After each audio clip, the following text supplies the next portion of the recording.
So there's a movie, but in Moon, we were just talking about it earlier.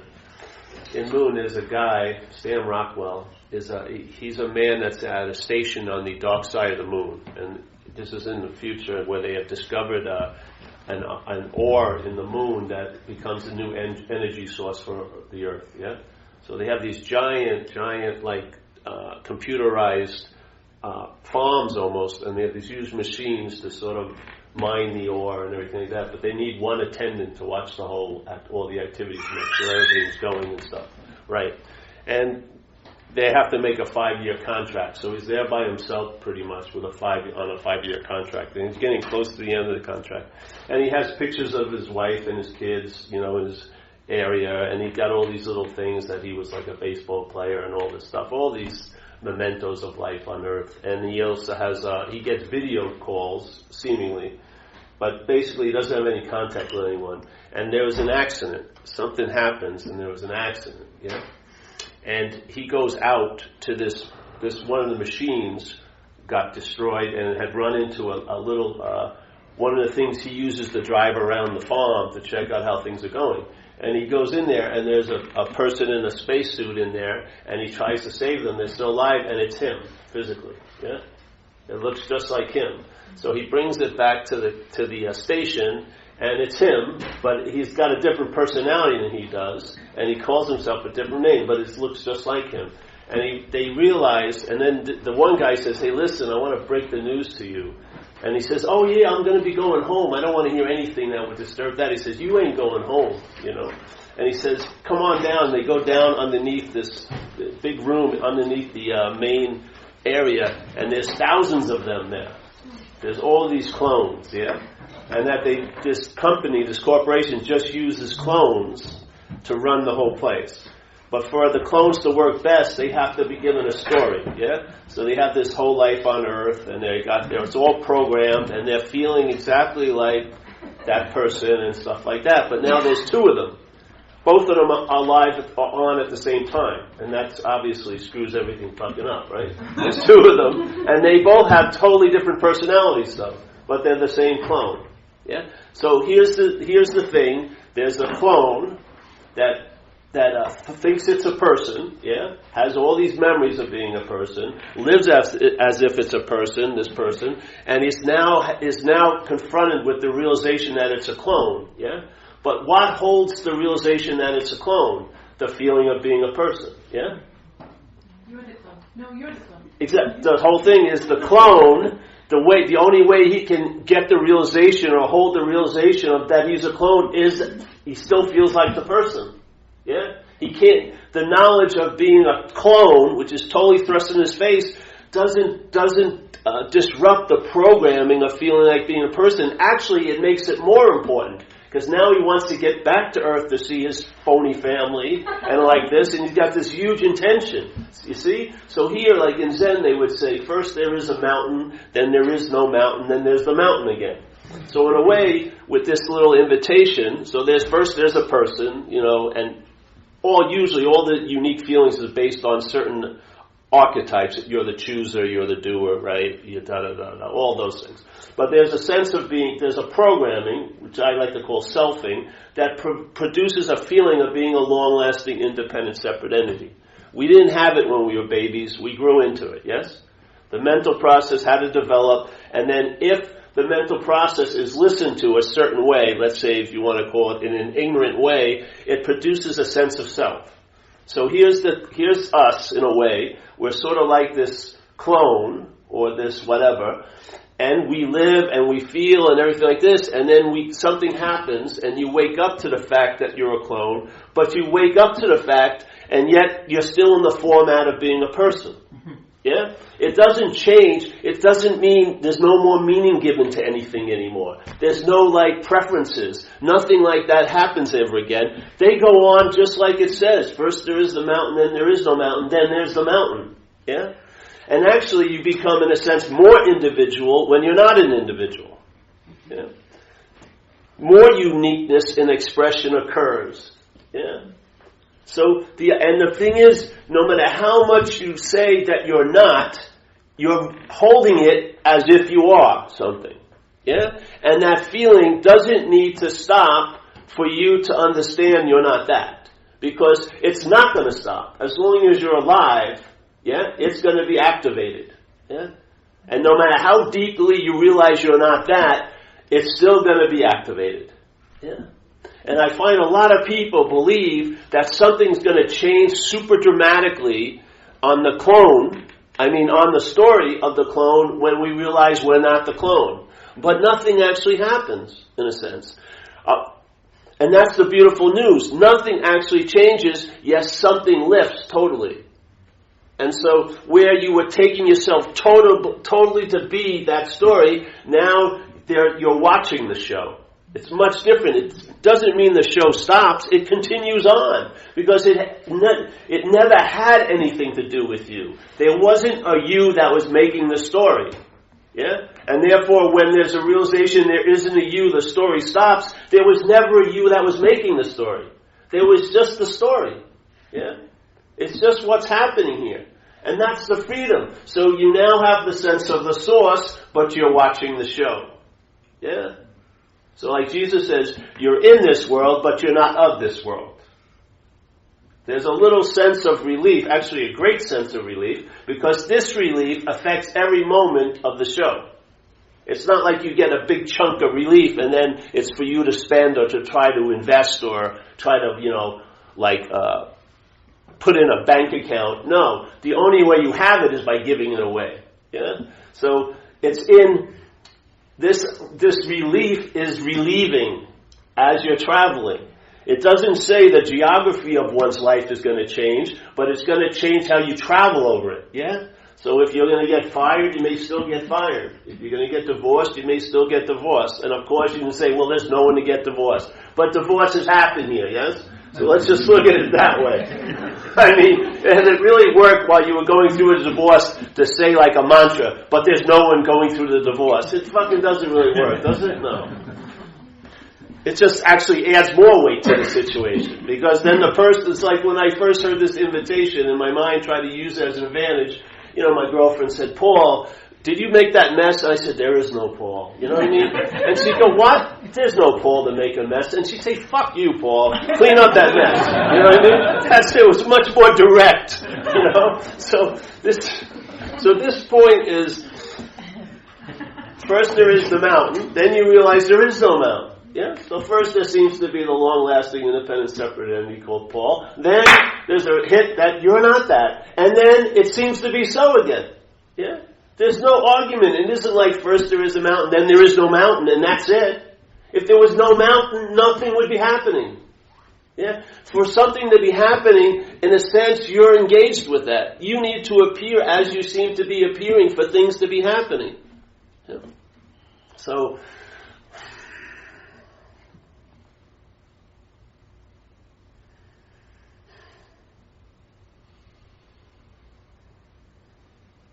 So we were talking about it yesterday. So there's whatever you want to call it, the absolute or the awareness. But the absolute or the awareness has absolutely no value in and of itself. Because it's all there is, yes? The only place where value can be expressed is where something can seem to be absent. So if something can seem to be absent, then its appearance would be valuable. Yeah?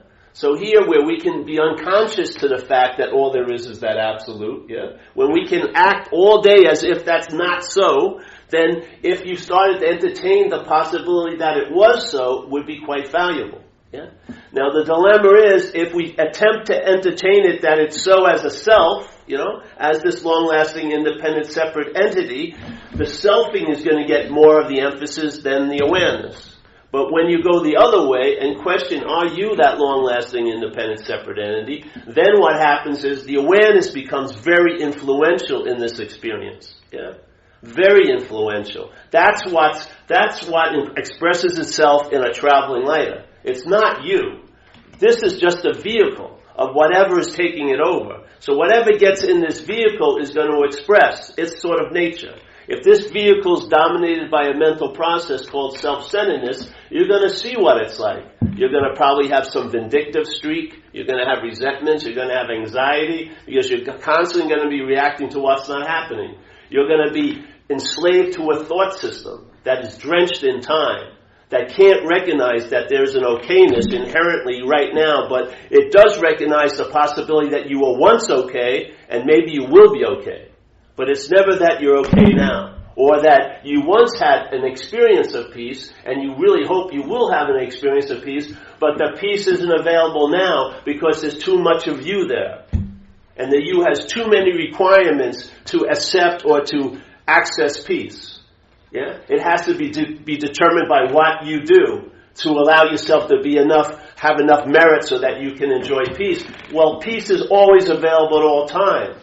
It's a quality of mind. It's a quality of mind when it's not agitated. It's not something that mind has to seek. It's a quality of the mind itself, the big mind. Yeah? So in other words, when there's a point where in selfing is just agitation. See it, yeah? Watch your head all day. What is it doing all day? There's a desire to become something or unbecome something it thinks it is. Yeah? That's what selfing is. Selfing is a mental process that is actually the first desire. Its desire is to become something it can never be. It wants to become a special, long-lasting, independent, separate entity when it's the wholeness of all. Yeah?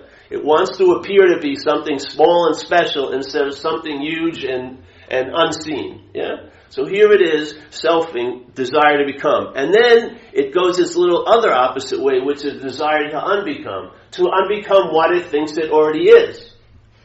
The first thing is it can't be anything, and then it doubles up on that by trying to not be something it can't be. So you can't be a loser. Yeah? You can't be a loser, but now a lot of us are trying to unbecome or trying to not become a loser. Yeah? And yet, the whole solution is you cannot possibly be a loser. So here's desire, the selfing. It wants to become, and then it wants to unbecome. Become and unbecome. It can never be fulfilled. The desire will never become completed. It can never have that crescendo. It can never hit that climax. And therefore, it's a thwarted desire, yes? That spawns all the other addictions. All the other addictions are addictions trying to get relief from the first one. Every time I shot drugs, I was trying to get out of self. Yeah? That's the whole drive, was trying to get out of what I truly believe. You can't be more in something than think you are that something. Yeah? If the experience of being in self seems so strong, it's because we went way past the point of being in anything. We're identified as it. Yeah? So that in goes wherever we go. There's really no escape from it because self can't get out of self. Yeah? So a product of a mental process can never leave the process that makes it. Yeah? You can never transcend an imaginary place. So here, desire to become and unbecome. Desire to become and unbecome. What does it do? It produces agitation, yes? Agitation, agitation, agitation. Your mind, one of its nature is to reflect. It's sitting there watching this agitation. And so instead of having a surface that when it's calm could reflect the incredible vast sky and all the clouds in it, all you see is the agitation on the surface, the selfing. Yeah? So your ability to reflect, which is how you enjoy peace of mind, which is how you comprehend the word serenity and know peace, that ability has now been totally compromised by your addiction to the idea of being that which is the cause of the agitation. You. Yeah? Jeez, it's unbelievable. And then the problem provides tons of solutions to it, yet they never seem to work, do they? So what would happen if there's a problem and you realized it was imaginary, yeah? So the solution to it was to realize it was imaginary, yes? Would there even be a solution then? If the problem is truly imaginary from the point of view of the solution, yes? True marriage. So in other words, here's the problem. I'm upset, I'm irritable, restless, discontent. My mind is consumed about thoughts, about what's not happening. I don't seem to be able to, be available to unconditional love. I always seem to be a step ahead or behind the moment I seem to be in. Yes? All of this activity. That's the problem. Now, from the solution's point of view, it's imaginary. Yeah? As soon as you realize it's imaginary, you know what goes? Not just the problem, but the solution. There's no need for a solution. That's the solution. That takes absolutely no time. And if there is no solution, you break the fucking chain of problem, solution, problem, solution, problem, solution. You cut it. You don't cut it at the solution point, you cut it at the problem point. The problem is imaginary, therefore there is no need for a solution. That's the solution. You can't, the best way to get out of something is realize you're not in it. It takes absolutely no time. None. If you are in something, it's going to take time to get out of it, yes? But if you're not in it, how much time does it take to get out of it? None. Just like if you watch your mind, where does most of your anxieties coming from? It's not fear, it's mental anxiety, yeah? It's mental anxiety because the mind is occupied about things that are not happening. Yeah?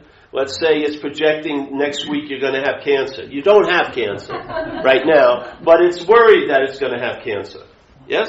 And so when the mind's worrying about that, and you believe you're the thinker of that, therefore your attention goes to that object of worry, it downloads an effect now in your body condition. Yeah? It has such a power that you can be in a lovely place and you won't be able to respond to the loveliness of the place because you're reacting to a mental place that's actually not happening.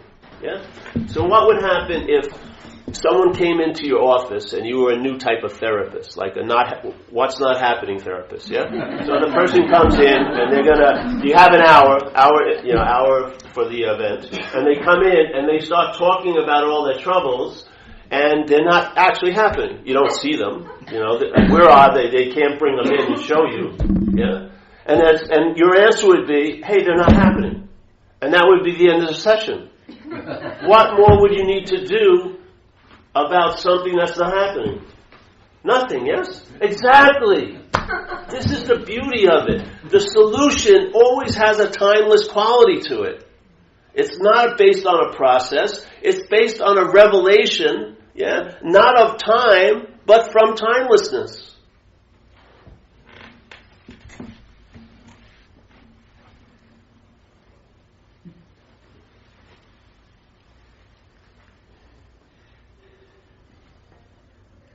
And then you're left here every time, every moment. You're here before the sitting down. There's nowhere, there's absolutely how there could... It's like we talk about it, it's like you've met a gunslinger you can never beat. But it's already got you drawn. You can't beat what's already here. Because no matter how you're feeling about you, you're an arrival. You were produced by a process, a mental process that took time. What's already available is way past the point of ever arriving. It's here, and you can never beat it. Yeah? Just like Buddha said. He said, when you see, see. Yeah? When you hear. When you feel. When you taste. When you touch. Simple conscious contact. Yeah? When you see, when you hear, when you feel, when you taste, when you touch. What does the mental process do with that? It claims the conscious contact, and now the seeing is seer and seen. Yeah? The emphasis isn't on the hearing, it's on hearer and heard. The emphasis isn't on the feeling, it's on the feeler and the felt. Yes? So what's just one event becomes a trinity. There's the subject and the object and the verb that connects them. The verb is consciousness. Yeah? The mental interpretation adds the subject and the object. If you stripped every one of those events down, the bare raw data would be there was seeing, hearing, feeling, tasting, touching. The mental interpretation adds the subject and object. That's why we start talking about one, but two-ness will never be able to fit into one. It's too big. Yeah? It's questioning, is there two?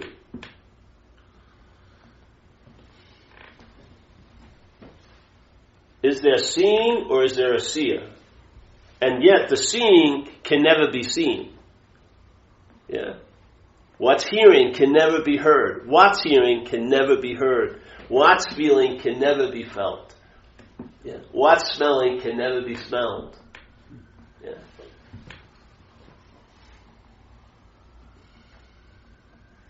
You're so close to what you are, there can never be space between you and you for you to have an experience of it. Yeah. This isn't about having a better experience. This is about what will influence all your experiences. Yeah. It's not about having an experience of the truth, because you can't. You are the truth. But then the truth can infuse its own knowledge in the way you experience everything. Yeah. So instead of having an experience, a new attitude and outlook will occur. Yeah.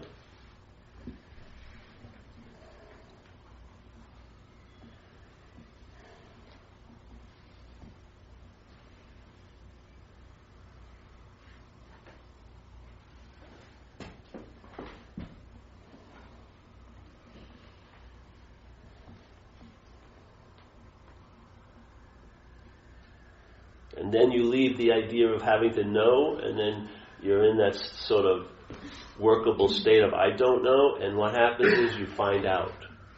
And that's the only way you can ever, quote unquote, know you, is by finding out. As it's expressing through this possibility, then you find out what it is. You get an intimation. Yeah? For me, the greatest intimation is to recognize what you're not. And it's the seeing of what you're not. That's what I believe I am. I am the seeing of what I'm not. Yeah? Therefore, I am, every moment of this life that I seem to be in will be demonstrating itself through the seeing, the hearing, the feeling, the tasting, the touching. Every freaking moment it's living this life. My mind has an interpretation of life that misses every freaking moment. Because it's not so. Yeah? Your idea of who you are is not so. It cannot appear in this moment. It can only be remembered in this moment. So we are in the process, our mind, the conditional mind, is in the process of remembering you all day. So when there's an experience here, it refers to a past experience where you were, that you had. And then when you're worrying about something, you're worrying about how something's going to happen to you in the future. So by the thought system thinks of the future, it uses that to remember you. It thinks about the past, it uses that to remember you. It can only do all that thinking now, but it's enough to block you from recognizing what's here, which is your inherent absence as a person. Yeah. That's the presence. The presence is in correlation with your absence.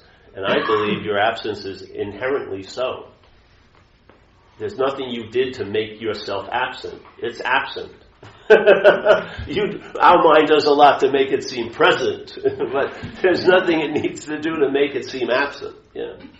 So therefore, if the presence in a sense is based on your absent, then it's always present. Because you're inherently absent.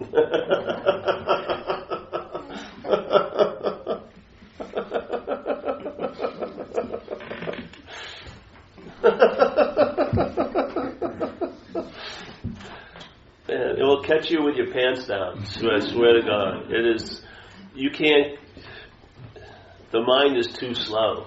It really is. It can't even go close to what's already so.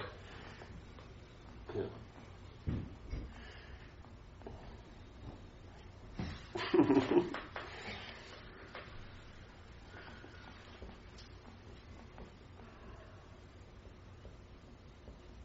So for me, selfing is just that. It's a verb, yeah? Mental process. The mental process produces a sense of it now. You didn't have it when you were first born here or when birth happened, yeah? They say it starts formulating around 18 months. So it is a process, something that the mind grew into, yeah? And then, but when the selfing produces the product, when the product is produced, it feels like it's doing the selfing. Yeah, that's the trickiness of it, yeah? So something's producing the feeling of Paul, but when the feeling is produced, Paul thinks it's doing it.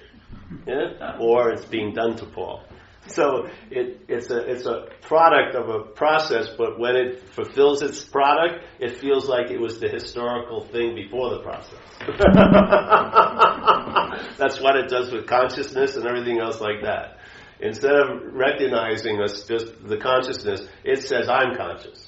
I'm the one who's conscious. As soon as it's you that's conscious, then it can play with consciousness. It can say I can become more conscious or less conscious, all based on what I do. So you become the most relevant factor of this world. Yeah? Everything, knowing God is never on God's side, it's always on your side, right? And so you always know God. Now I feel like I want to know God, then suddenly you start thinking you're knowing God. I mean, if God was that powerful, I think his knowing would override you, right? You would have to feel a sense of something that was so powerful. But we play the bigger God here. Yeah? And then, like Maharshi says, to know God is to be God. What does our mental condition do? It says to know God is to be a knower of God. Isn't it? To know God is to be a knower of God. Ramana says to know God is to be God. Much different. Yeah. The knowledge has already completed it. You don't have to value knowledge. It's done its job. To know God is to be God. Well, like the Zen master Dogen said, to study Buddhism is to study the self. To study the self is to forget the self. Yeah? St. Francis says the same thing. It's self-forgetting, then something happens. Yeah? Why? Because we're remembering it. Yeah? The self is being remembered. That's why when you forget it, it works. Yeah? It's like the antidote, the perfect antidote to the one movement, which is remembering, is forgetting. Yeah? How can you forget something? Well, if you don't take it to be you, you'll probably lose interest in it, won't you? Like if someone comes to your house and starts complaining about what's not happening, how long are you going to listen to it? You're bored in about 30 seconds, right? Like, I think my boyfriend's going to leave me. Has he left you? No, but I got a feeling he's going to leave me. You'd rather do laundry, right? Yeah, the same activity in your head held is about you. You're just entranced by it, aren't you? Is it the thought that gets your attention, or is it the Maya of it? Does the thought have the power over you, or is it your power that's being distributed to the thought through the mind? Yeah. Is it the thought? If you can have a thought, and the same thought can go through my head and yet provoke different effects. Yeah. If I had the thought going through my head, holding it as yours, it would have no influence on me. When it's held as mine, it has a huge ability to influence this experience. Yeah. So is it the thought or is it the mind? It's the mind, exactly. Like in the Course in Miracles, it says, you and I give everything all the meaning it has. That's what's happening here. You and I are giving everything all the meaning it has. So we believe things have their own inherent meaning, but in fact, we're giving them the meaning. We forget we're giving them the meaning, and then we find them as the meaning we gave them. Yeah? And then that meaning has the power to affect us. So a thought, which is just a thought held as yours, can ruin your whole freaking day. Eh? You can have a beautiful day going, and then you get suspicious. Will this last? And there it goes. Yeah. Or the girl. I love her. I never saw that mole before. That ruins that thing right there. See it. Now the thoughts, if their nature is to come and go, you don't know where they come from. You don't see them where they go. Yeah. If that nature is to come and go, we've sort of affected that nature by claiming them. And then they're put into an orbit, yeah? And they orbit this idea of being a long-lasting, independent, separate entity. They're there to reinforce the idea of being a self, yeah? So the thought system, if you're listening to it, it pictures you as a body. When it thinks about you in the future, it pictures you as a body, yes? When it thinks about what happened to you in the past, you're pictured as a body. So the thought system presents you as a body. And then it thinks about you as a body somewhere else at some other time. That's how it remembers you. Yeah? You're not here now, so you have to be remembered. What's here doesn't need to be remembered. That's why there's no need to remember the truth. It's already here. There's no need to try to conjure it up. It's already so. But what's not so needs to be remembered. Yeah? I speak like this because I don't want to know about the truth. I want to know what's the veil between me and the truth. Yeah? I don't care how great and deep the blissful ocean is if I can't even get like a towel to go there. I want to know I don't want to know all about the ocean if there's a sense of being a wave. I rather question the wave sense, yeah? Because if I believe I'm a wave, I'm put in a position of wanting to know the ocean, or having an experience of the ocean, yeah, or studying the ocean, yeah. But I'll never be the ocean in that state, because what will always be emphasized is that I'm a wave. But if I'm not a wave, what am I? The ocean, yeah. The wave doesn't have to transform its waveness into the oceanness. It just realized the waveness isn't so. That's the ocean. Did it take any time? No. It takes time to reinforce the being the wave. That's what needs to be constantly glued and allowed to apply to this idea all day. That's why the thought system has 70,000 thoughts a day. How many thoughts did it take to get here tonight? Yeah. 12, let's say. For me, I'm a house painter. It takes me usually like 15 thoughts a day to work. I'm never surprised. There's usually 4 walls and a ceiling, and I'm not surprised by the project. It's just sort of like that. Then I know where to go to get lunch. And then basically, what are the 69,985 other thoughts doing all day? Yeah? What are they doing? Are they serving me? They're serving something. Yeah? So let's say here, there's a bottle. Yeah? Everyone sees it as a bottle, right? Now let's change it just by going, my bottle. Yeah? So now it's implying that there's an owner of the bottle. Thoughts, yeah? Not just thought, my thought. Now it's implying that there's a thinker of the thought, yeah? Feeling, yeah? My feeling. Now it's implying there's a feeler of the feeling, yes? This is the bondage of self. This is what's happening all day. Everything conscious contact brings about, the mental process is claiming, and it's putting a little bit of a bend on it. It's saying, everything is pointing to you, Paul. You're the doer, you're the haver, you're the chooser, you're the mover, you're the shaker, you're the alpha, you're the omega. Yeah? It's reinforced by an incredible incessant thought system. Everything always implying or insinuating or inferring that there's a you, yeah? And then you have beliefs about that phantom you, or bad you, or whatever. Yeah? But it can never produce that which it's pointing to. The mind does the rest. The mind leaps from the pointer to the pointed. Yeah? This is the trance. The mind takes all this suggestion and then fills in the blank. Yeah? Thinking, there must be a thinker. Yeah? Doing, there must be a doer. Feeling, there must be a feeler. Yeah? And then it supplies that feeler, that thinker, and that doer.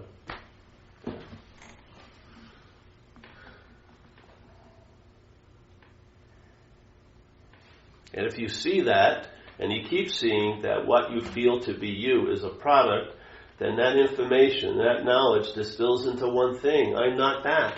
Yeah? Then you still see all the pointing, but the leap of the mind doesn't occur. You don't make the leap to what is pointed at, because there's nothing there. Yeah? There's just pointing. And in fact, all the while, it has been pointing at you, because you are the seeing of that pointing. Yeah? It has been correctly pointing because everything is pointing at you, but you are the seeing of the pointing. You're not the seer, you're the seeing. Yeah? Your nature is more of a verb than it is of a noun.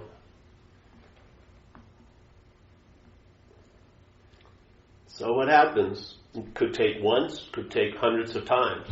It doesn't matter, because when it finally settles, there won't be much quality of time. You won't think, wish I would have had this happen earlier, or I was longing for this for so long. All those stories get blown like the dust. They don't matter anymore, because you realize the reality of the timelessness of things, or of no thing. Yeah. So you didn't miss the boat. You haven't been late. Yeah? Because you being late would always have to have something to do with what you did, wouldn't it? If I would have just stared at the GRU a little longer, if I broke my gaze at another 30 seconds, I would have been there. I had a guy come to this place, he was at this thing, and they had him stand for 17 minutes like this, and they said, if you stand for 17 minutes, something's going to happen. So he stood there for 17 minutes, and nothing really happened. So he asked me, well, what should I have done? I said, you should have stood for 18 minutes. That's always the answer. The more would have been better. You know what I mean? Instead of realize what was standing was what you were looking for. Like St. Francis beautifully says, what's looking is what you're looking for. What's looking is what you're looking for. It doesn't say who's looking. It says what's looking. What's looking or what is what you're looking for. It's so beautiful. You mean when I'm at the retreat? No. Right now. When you were thinking about, stealing that thing at the store? Yep, that's what was looking. Yeah? What's looking is what you're looking for. Why are we blind to that? Great teacher Huang Po says you can't use the Buddha to seek the Buddha. You can't use the mind to seek the mind. You can do it for eons and there'll be absolutely no results. He's not talking about a week in Toronto. Eons. Eons. Eons of using the mind to seek the mind, nothing will happen. To using the Buddha to seek the Buddha, nothing will happen. To use light to seek light, nothing will happen. Yeah.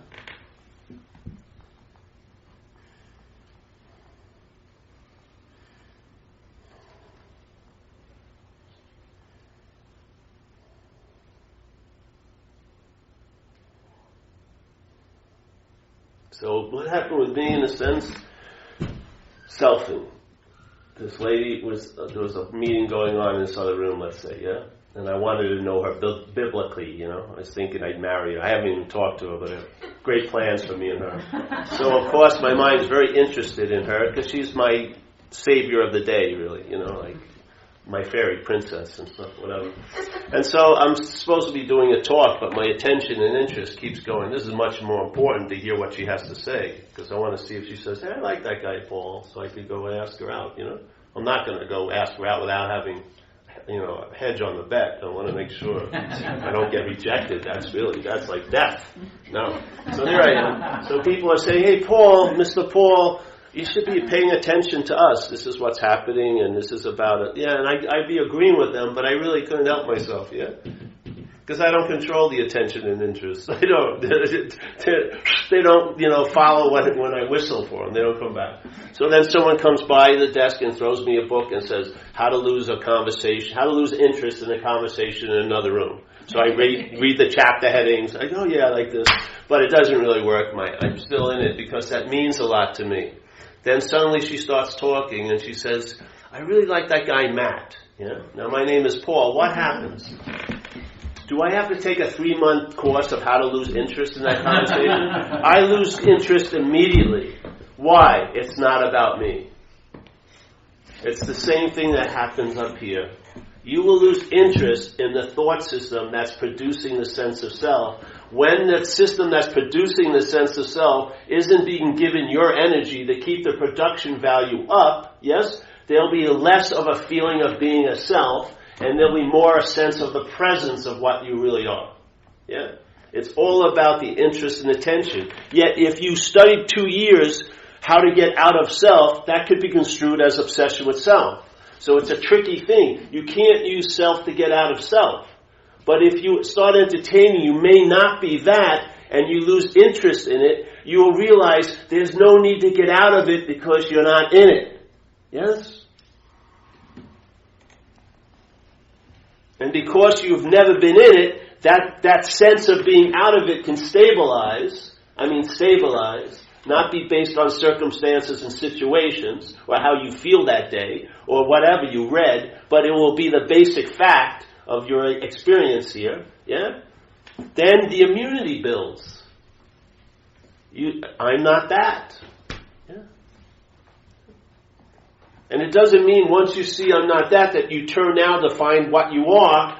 That's duality. You stop at I'm not that, and then that's that. Yeah? And then right then, you're in a need to know, or an I don't know, and you find out. You find out by its expressing through you and others, and you start seeing its hand in situations where you didn't see it before. Yeah? And you sense the presence that you were seeking so terribly hard to get. You sense it. Yeah? It's right where you are at all times with no requirement necessary to meet it. You're so past the point of meeting it, you are it. You don't need any formalities or any preparation. It's so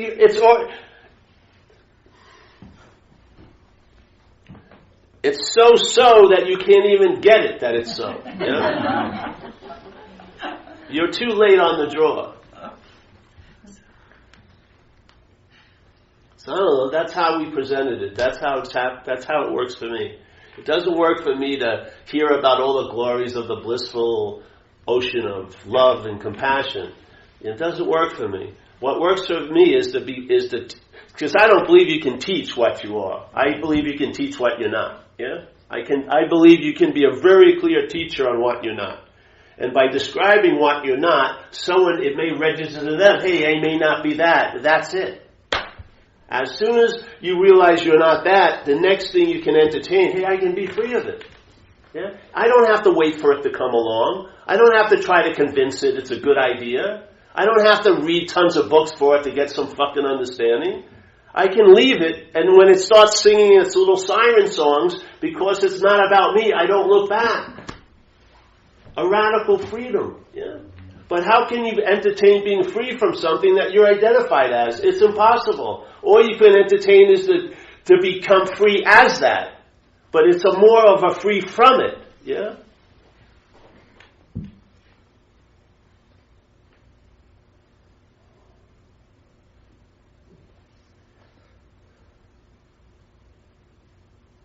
It's like we said yesterday, you're on a square. When you have a feeling of being a Paul or a Steve, you're like on square 4, yeah? There's been a production in time. Now you weren't aware of at the first point of the production. So you're down at square 4. Yeah? So you're on a little bit of a time lag. So what happens is a moment occurs, the mental process takes a while to claim it. By the time it claims it, it's seemingly the next moment. Yeah? And so on and so forth. It's always like a day late. You know what I mean? And therefore it gives you an interpretation of what it thinks happened.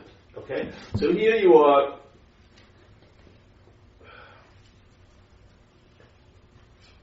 Going on like this, yeah? The selfing's going on and on. And basically you have a feeling of being Paul, that you're the doer, you're the haver, you're the chooser. You've done some really nice things, you've done some terrible things in your life. And that's the feeling you begin it, but it's not the beginning. This is like the fourth step of the process. If anything happens to draw you into a moment of clarity, let's say you get hit over the head on the fourth step of the fourth square, what occurs is you immediately sense being on the 0 square, right? And then let's say you're at the 8th square and you have an incredible spiritual moment and you get whacked and there's the disintegration of the belief in the 8th square, and where do you find yourself? The 0 square. Then maybe something happens at the 23rd square, and the whole seemingly reality of the 23rd square breaks down, and where do you find yourself? The 0 square. How many more squares do you have to go to realize there's only the 0 square? There isn't a 4th square, or a 12th square, or a 15th square. There's always the 0 square. Every time you get relief from any of the squares, the relief has to do with the 0 square. Yeah?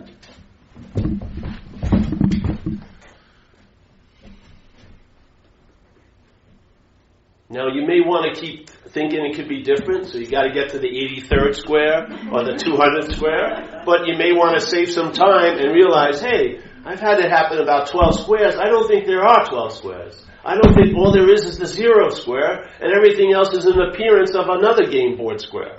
Yeah? Now, it doesn't mean I'm not going to play the game, but I'm going to be rooted in the reality of the 0 square, which is going to allow the game to seem much lighter. Yes?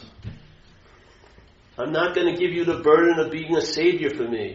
You're not going to need to save me, if you go out with me one night.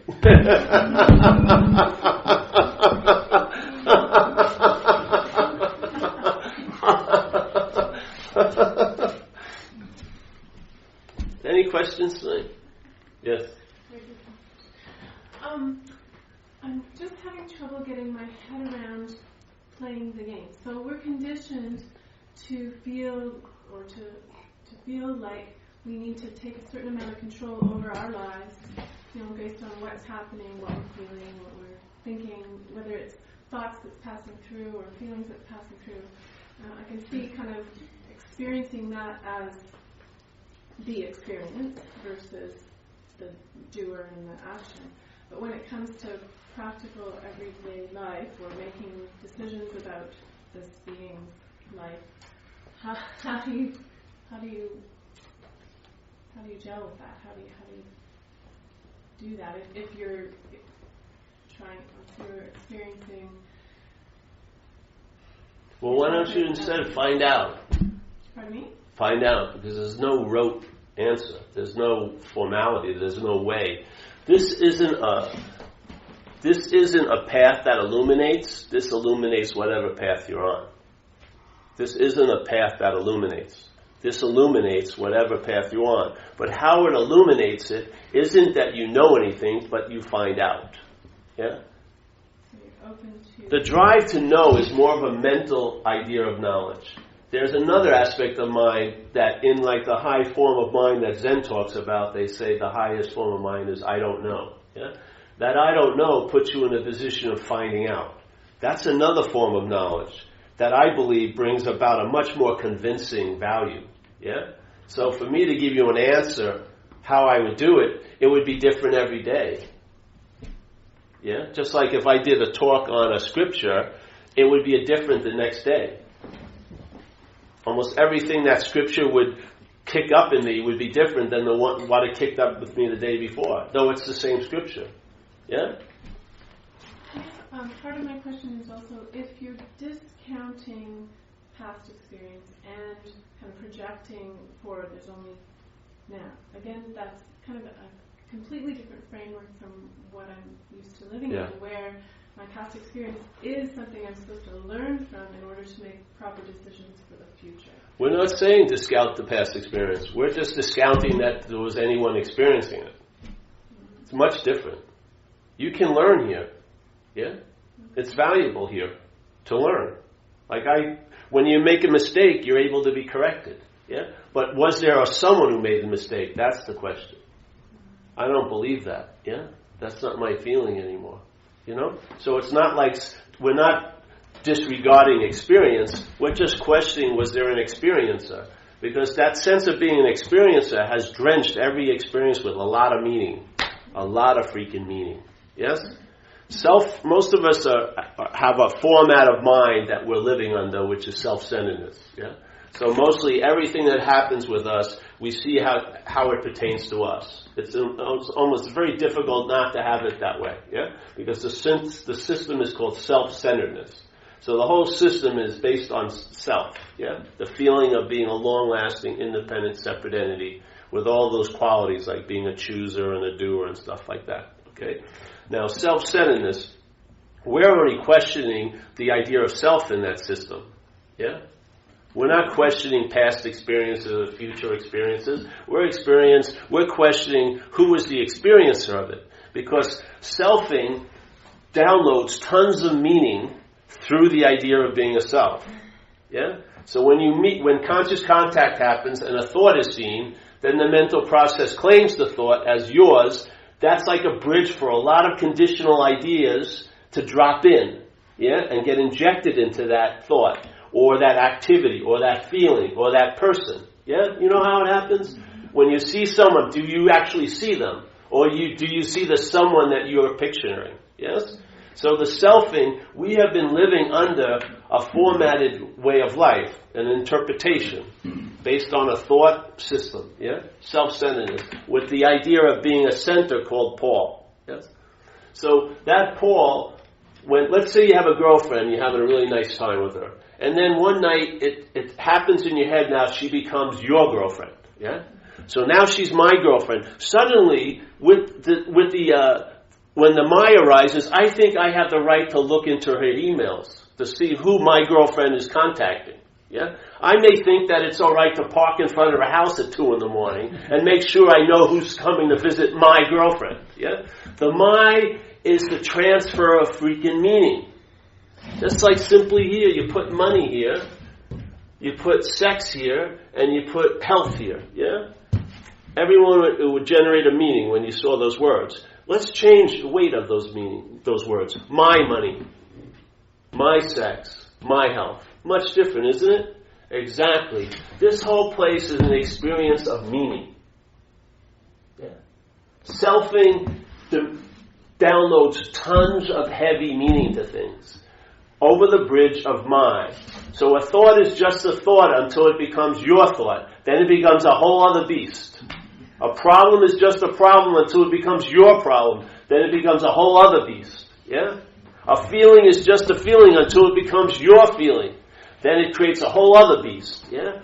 This whole thing in selfing, the selfing allows a system of thought and interpretation to download tons of meaning that are painting and tinting our picture of life. It's like life is presenting all these colors, and every time we see it, we splash a big tint of yellow on everything. Yeah? Everything is seen through the distorted lens of self-centeredness. We're not getting a good picture of what's happening. Yeah?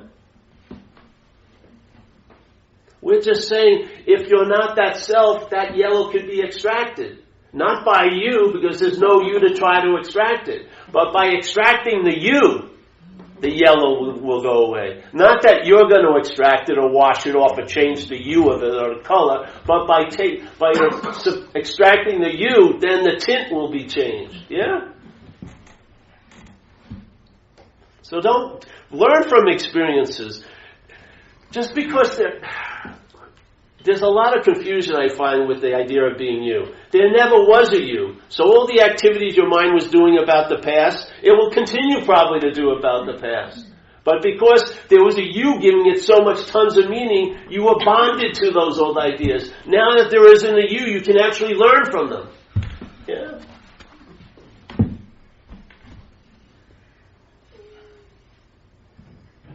It's just a simple, it's not adding anything to anything. It's just sort of questioning what seems to add a lot to everything.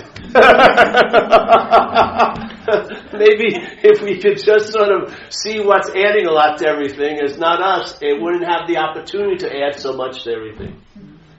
And maybe we would surprise ourselves in our next relationship. Maybe we surprise ourselves how we go to the next job interview. Maybe we'd surprise ourselves constantly when acts of compassion would flow through or something. Yes? Because we weren't so much up the ass of self all day. We'd be able to attend to others maybe. Yeah. Maybe have some kind of engagement, hold some kind of space, actually sense the presence of a seemingly other person for once. You won't believe what happens, and the beautiful thing is you can't believe it, you'll find out. This whole form of knowledge is based on alertness. The I don't know is a very nice way of staying alert. You're alert, and then you find out, and then that finding out has an incredible ability to convince one of something, or of nothing really. And then you get rooted, and there you have enough stability that you have immunity to the slings and arrows of your mental movement of close and far, yes and no, connected and disconnected. You just don't buy it anymore. So when it tells me I did this and this and this to feel really connected, it's going to probably tell me, well, if you don't keep doing this and this and this, you'll be disconnected. And so you've now made a disconnection that's impossible a reality by trying so hard to be connected. Just like here, everyone's trying to get into the moment. What would happen to you if you realize you can't be out of a moment? Would you buy the second edition of How to Really Get Into the Moment, called How to Really, Really, Really Get Into the Moment? Obviously, you would have no interest in buying a book of how to get into the moment because you have a realization I can't be out of a moment. Yeah? The same way, where a lot of us are trying to get out of what we call a self, but what would happen is if you realize you can't be in a self. If you realize you can't be in a self, you'll see that everyone trying to get out of self is a form of being in self. It'll be as clear as day. You'll see all the attempts, no matter how noble or traditionally laden they are, they're all forms of being in self. The in doesn't negate the out. That there is no in negates the out. The out isn't the way you get it. The in isn't what you escape from and then call it out. Yeah? The escape is there is no in. You cut the in and out, the yes and no, the close and far, the connected and disconnected. All the attributes the mind can play, like John Coltrane would play a saxophone. You're really getting close. You ever know when you were kids, you play that game, the adult, sometimes they were sadistic, supposedly hit something in the bushes, and they play hot and cold, and then you're walking around, they're going, you're getting warmer, and you're really excited, you're getting really hot, and then cold. What? How can I be really hot and cold? This is what your head's doing with its own nature. You're getting really close, keep practicing, oh! You looked at that person with lust, you're out! That's cold now. Get back, purify more. Come on, you're almost there. Oh! You blew it. You fucking missed the mark.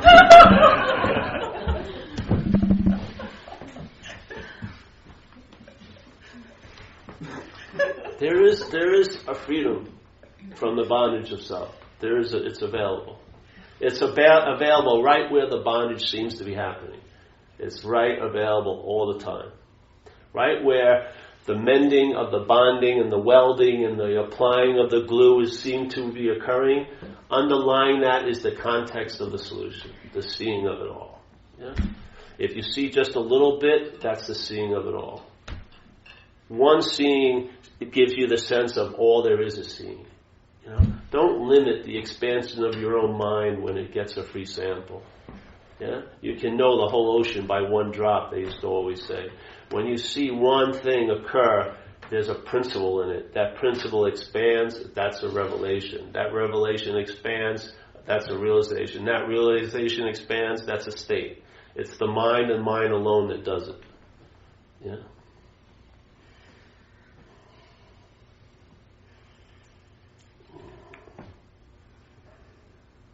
Yes, sorry, I didn't see. I was in a fugue there. Yeah. I'm just wondering, I've been trying to figure out how to ask these questions, so I'm not sure I will have the right words because I think they're imperfect in expressing this kind of thing. I'm wondering what is the origin of the impetus to self, or why is that seemingly our nature, to get caught in this cycle of selfing? Well, I would say the origin can only be right now. So it doesn't have a long origin. It's just a verb happening in the mind. And then the other stuff I don't know. I don't go there, you know. To me, I just look at where the rubber meets the road. And my idea of enlightenment is just traveling lighter, you know. I believe if you had a sense of satisfaction, all your big dreams of like enlightenment and everything would be very, very diminished. Because what you're really looking for is an ease and comfort in your skin today. Seriously, that's what I believe. Because that's what happened with me.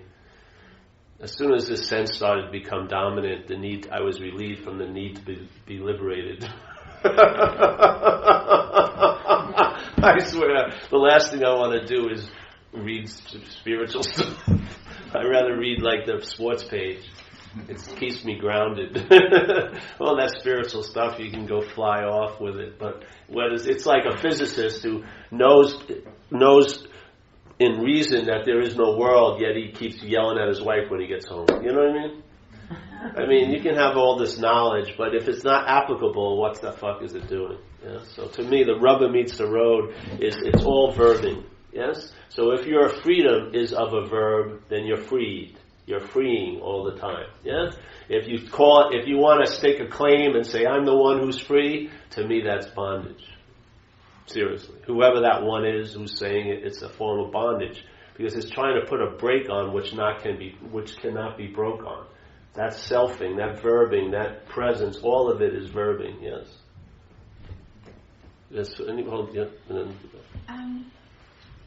You mentioned first there's a mountain, and then there's no mountain, and then there's a mountain. When you're in there's no mountain,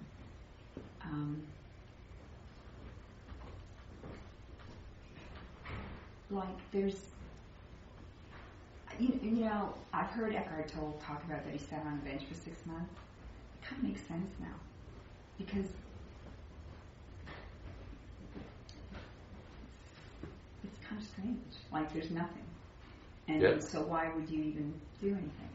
Like there's just nothing. Yeah. So it's gotten very slow, and yet not. It's hard to explain, but I guess is that no mountain, and then you figure out there's a mountain. Well, there is no mountain, right? First there's the mountain. Well, you feel like you're a separate entity in this and that. Right. And let's say, we're just using that terminology may have been used for other points, but let's just say that. And then there is no mountain, where there's a recognition that there's nothing going on and anything like that. And yet, then it slowly or quickly appears that the mountains are there again, yeah? But now there's no argument with it anymore. Where there's a point where there first was there a mountain, maybe there was a drive to get rid of that mountain, and there's no mountain, and then you realize it's totally okay that there's a mountain. Well, how else is the no mountain going to express? How is it going to express? I mean, everyone says, oh, yeah, awareness, everything, there's no differences going on here, but that's not your experience, is it? If I put your foot in an herb bath that was 78 degrees, and then I put you in super boiling water, there'd be a difference, wouldn't it? For your experience, I mean, so we talked about it yesterday, about the value. Why would everywhere always need, there's no value in awareness itself. The value is where it may not seem to be so. Yeah? So in a place that awareness may not seem to be so, then the showing up of awareness is very valuable. Yeah? So it's in the expression is the joy, in a sense. Yes? So first there is no mountain, then first there's a mountain, then there is no mountain, but then there is a mountain again. Yeah. Something that you can't see. People believe that if they think in a way that they had so much to do with everything, that if that they thought they were stopped, then everything would have to change. There has never been a you. There's just been selfing. Yeah? It's just like your blood. How your blood's being pumped? Well, there's a mental process called selfing. It's part of this place. Yeah? Just like your heart's beating, you're not beating it, are you? Yeah? We always joke about it, like, let's say if I gotta leave early, I forgot to digest this burrito I had today. You know what I mean? It sounds funny. Yeah, I gotta go on a digestion retreat. I've been I haven't eaten anything I gotta go. Everyone's just gonna sit around and digest, alright? Alright, burrito, pizza, where's that ice cream, alright. Yeah, it sounds funny. But then we believe we're the thinker. But we can't even digest the food. We're not pumping the blood. Well, the mental process called selfing is a mental process. It's happening here. It has a purpose in a way for this movie to continue. Yeah? So that's the slowing down because it's like you're nothing. So well, you're going through another phase. Yeah. What seemed to be dominant isn't dominant much anymore. Yeah. So the movie has to shift because all the movie's being projected from where you are. Yeah. If the dreamer changes or the dreaming changes, the dream changes. Yes. The dream isn't changing the dreaming changes the dream. The dream isn't changing the dreaming. Yes? You're dreamt. It's the mind that changes the dreamt. Yeah? So now things are slowing down because the expression is changing. But there was no you there that was speedy, and there's no you that's slowing down. It's not even slowing down. It's weird. It's like a stop. A stop. A pause. Yeah. Yeah, how long has it been going on? I don't know. So is this scary? A little. Yeah. Sort of. So your mind's agitated and concerned. No. No. Mm-mm. But there's an impending something. It's not scary. It's more like that kind of thing. Like I can understand now when Eckhart Tolle said I just feel like sitting. Well, you've already succeeded. You're on the top of the mountain. Yeah, but it's just okay. No, seriously, you are. You're sitting. Yeah. Thank you. The next one? Where's that other one? Yes. Behind. I'm just wondering. Okay, now I'm really confused. My brain likes to understand this stuff, and I am quite interested in it. From an intellectual point of view, I think I get it. And then I kind of get to the point where I say, okay, I want it. Bring it on, and nothing happens. So I'm asking, is this a decision, or is this No. grace? It's not a decision. So I can't just ask. It's already been decided. It's already so. You know what's the hardest thing, I think, for selfing is to meet its own irrelevance. Seriously. It always wants to write itself into the story. Even the story about its absence. It wants to play a major role. That's what happens. And the system wants to know, because that's the only way it knows, is to know that in a certain way. That certain way can't embrace what already is. You won't be able to figure it out. You're never going to capture it. Any kind of knowing is like neutering it. You try to put it in glass. What it is like, it's nothing, and the conditional mind's reaction to nothing is to make it something. Yeah? Once it makes it something, it thinks it can understand that and know it, but the life of the message is lost now. Now you've got the letter of the law, but you don't have the spirit of it. Yeah? I'm missing the spirit of it, but I need some practical things answered, which is it's going to sound very selfish, but like, is over there in that depersonalized place, is it more happy, peaceful? Is it a better place, or is it just the same thing? It's just now you just don't have an identity. Sorry, I need to know these things. Well, I hate to break the news to you. You're not going to. Because I can't. I don't know what your subjective experience is. Yeah, I can't compare it, and it doesn't matter to me that much.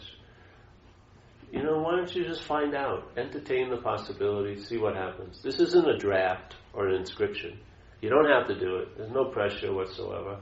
Let this information, it's already in. You've been served the spiritual subpoena already. So my job's done. Let's see what happens. Look it, And then what you can do, go see someone else. If I'm here, go to another. Let it repeat for a while and see what occurs. Because we're so busy wanting to digest what's just been received. Let it cook a little. Let it do its thing.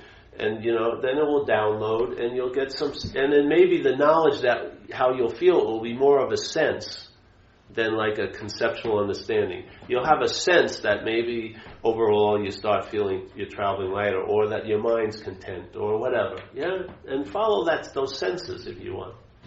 They'll tell you a lot more than any question will. My feeling, So just sit tight. Don't worry. This is your first time you ever been here? Calm down, chill out. I'm a high achiever. Have some herbal tea. Some gluten-free cookies are there. You'll be all right. Join us. No one will bite you. It's a lovely space to explore. Really, it is. Satsang is the association with truth. Yeah, you are the truth, and so I'm in association with you now, and vice versa. Yeah, this has an incredible magnifying effect. Really, what doesn't seem obvious to us can be obvious to the we. Yeah, the we is like a magnifying glass. It produces an emphasis that may not be there by all you're looking. You just come in here, you feel a little disarmed. You have nice food, nice lighting. No one's threatening you, and in that moment, in that sense, something may be noticed that doesn't seem to be noticed throughout your day. Yeah. I would just let that be repeated. Yeah, let that little sense. It's a loving touch, really. It's a lovely thing, satsang. It's very soothing, and let it happen for a while and see how it cooks out. Yeah, all our activities of trying to rush ahead and make sure the table is set and we know what's on offer and we know how many chews we need to chew to get the whole flavor of it. That's what the mind's going to do. The mind is there. The conditional mind, it claims everything. Yeah? Like Trungpa Rinpoche said, the first thing you need to know, it's like this first page of spiritual materialism says, first thing you need to know about the ego is that it takes advantage of everything it comes in contact with. It doesn't bring about the contact, consciousness does. Consciousness brings about the contact, but the mental process claims what has been brought about by contact and interprets it. Yeah? That's the biggest hijack of all. That's the real thief in the night. Is conscious contact is the raw data of life. The mental process makes its own interpretation to be the real thing. By constantly repeating it and reinforcing it and implying it and inferring it and assuming it over and over again. What's so never has to speak a fucking word. It's always there at all times. Yeah? It doesn't need advertising. It delivers the goods. Yeah? It doesn't have to shout loud. But if you hear it, honor it. Definitely. Honor it. If you have something happens and you feel a little lighter tonight, honor that lighterness. Start pledging allegiance to that, in a sense, yeah? Instead of demonstrating our allegiance to the selfing all day. Pledge allegiance to what's being revealed. No matter how small or slowly, the honoring of it will produce an enlargement in it. You are all there is. It's the mind and mind alone. The message isn't going to bring you anything. It's the mind that receives the message that brings whatever is brought about. It's not it's not the words in the book that are jumping out and affecting you. It's the mind that's infusing them with fucking meaning. Yeah? The mind precedes all. The mind precedes everything and nothing. Yeah? Have faith in it. The great old Zen treatise says faith mind. If you ever get a chance to read it, they're all over the internet. Look up faith mind. It's a perfect description of the dualistic movement of conditional mind, and its answer is to shout out not to. Yeah? There is no meanings called non-duality meanings. It's a negation. Non-duality means not to. It doesn't mean anything else. It's negating a huge meaning we've given things, which is a dualistic presentation. It doesn't have to have any meaning. That's its solution. Show me a non-duality meaning. You can't go to one. It doesn't exist. It's a negation of a sense of duality. That's all it is. It's just pointing out that something isn't so. It's not pointing out that something else is so. It's just saying this isn't so. That's as far as you need to go. See what isn't so, and you are what's seeing what isn't so. And that is what's so. It's the seeing of it. Yeah. Own it. Feel it. It's more you than ever. It's not brought about by accruing value by things you've done and service. It's way beyond that. It's your own inherent worth. Yeah.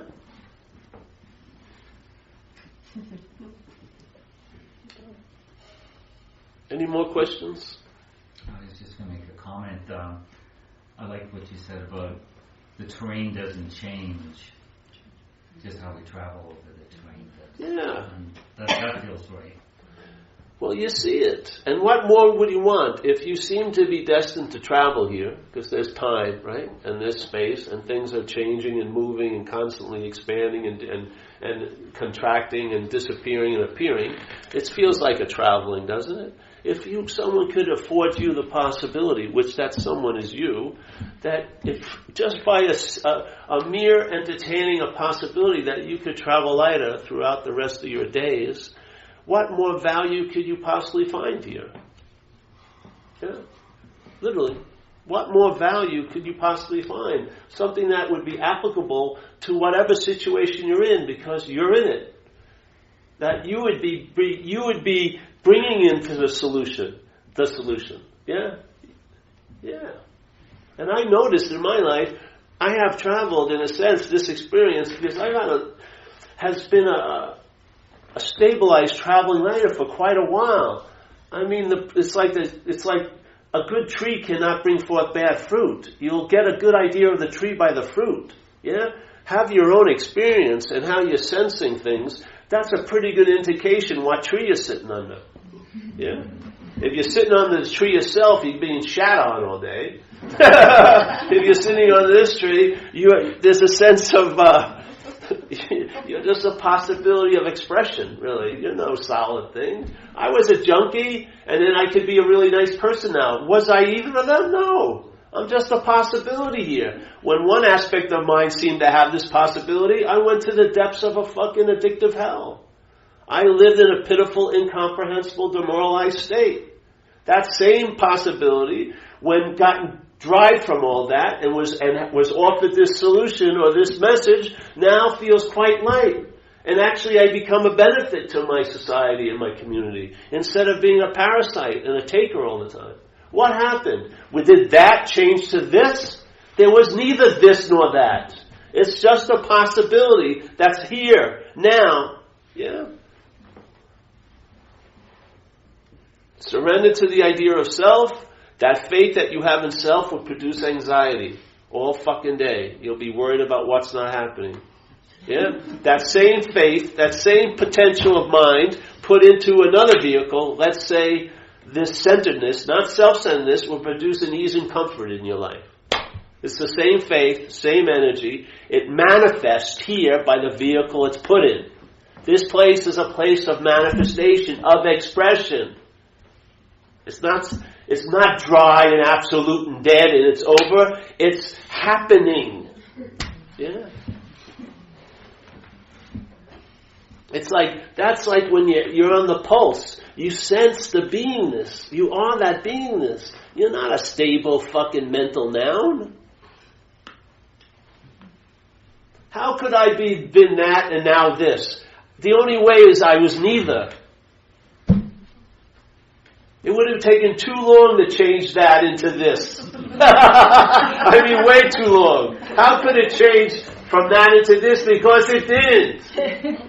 Something was dominant, and then that seemed to be so. Something shifted, something else became dominant, and then this seems to be so. It's not because this and that, it's this. It's the mind. Yeah. Mind is seeking expression. What else is it doing here? Seeking expression. How one form does it seek expression through this possibility. Yeah. We're a meaning-giving machine. What better machine to express itself through? What better machine could undifferentiated light express itself through than a machine that differentiates it?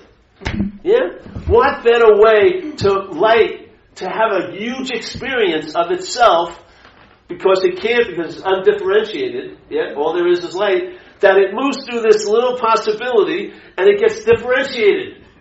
So now it's seeing itself as other all fucking day. Yeah? I mean, give me the glory of that. What movie director could ever do that? One stage, billions of takes, and all from one light. And zillions and zillions of reactions to those billions of takes, and so on and so on and so on. Yeah. Oh, I wonder if it could help me out tomorrow. Yes, I would imagine so. That mind, yes. I think it would definitely throw a huge amount of influence into your life if you entertained it. Yes, I would imagine so.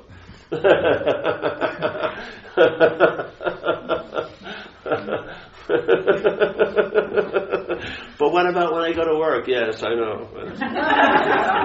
The world starts after the word but, People share, oh, it's so easy to feel the light here and this and that, but, and then the world begins.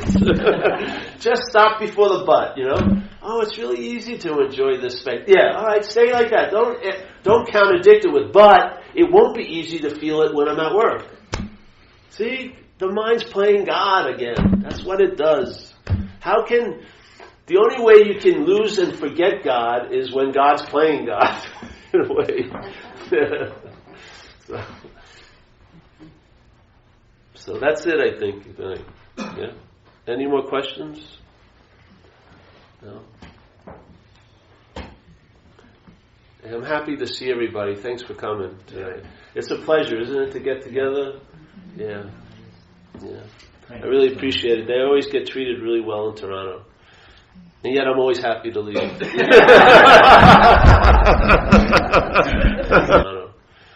And yet I'm always happy to leave.